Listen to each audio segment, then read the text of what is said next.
പത്മകുമാറിന്റെ മകൻ മുൻ Devaswom board president CPIM Pathanamthitta ജില്ലാ സെക്രട്ടേറിയറ്റ് അംഗം പത്മകുമാറിന്റെ മകന് യോഗദണ്ഡിന്റെ നവീകരണ പ്രവൃത്തി നടത്താൻ അയ്യപ്പൻ നിത്യനിദ്രയിൽ ആകുമ്പോൾ മാത്രം ഈ ശ്രീകോവിലിനുള്ളിൽ വെക്കുന്ന യോഗദണ്ഡ് എങ്ങനെ പത്മകുമാറിന്റെ മകന് അത് നന്നാക്കാൻ നൽകി എന്നതിനെ കുറിച്ച് അന്വേഷണം നടത്തണം. അതിൽ നിന്ന് എന്തെങ്കിലും മോഷണം പോയിട്ടുണ്ടോ എന്നതിനെ കുറിച്ച് അന്വേഷണം നടത്തണം. ശബരിമലയിൽ നടന്ന ക്രമക്കേടുകളെ കുറിച്ച് മുഴുവൻ കൃത്യമായ അന്വേഷണം നടത്തണം.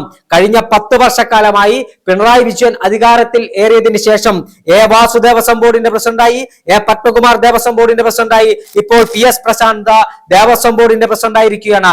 ശബരിമലയിൽ നടന്ന നിർമ്മാണ പ്രവർത്തനങ്ങളുമായി ബന്ധപ്പെട്ട അടക്കമുള്ള മുഴുവൻ കാര്യങ്ങളും അന്വേഷണ വിധേയമാക്കണം. ശ്രീകോവിലിന്റെ ഉള്ളിലെ ശബരിമല അയ്യപ്പന്റെ വിഗ്രഹം ഉൾപ്പെടെ ഉള്ള കാര്യങ്ങളിൽ നിന്ന് സ്വർണം പുറത്തു പോയിട്ടുണ്ടോ എന്ന കാര്യത്തെക്കുറിച്ച് അന്വേഷണം നടത്തണം. എന്തായാലും സർക്കാരിലെയും CPM-ലെയും ഉന്നതരുടെ പിന്തുണയില്ലാതെ ഉണ്ണികൃഷ്ണൻ പോറ്റിക്ക് ഇത്രത്തോളം വലിയ കളവ് നടത്താൻ കഴിയില്ല എന്നത് പകൽ പോലെ വ്യക്തമായിരിക്കുന്നു.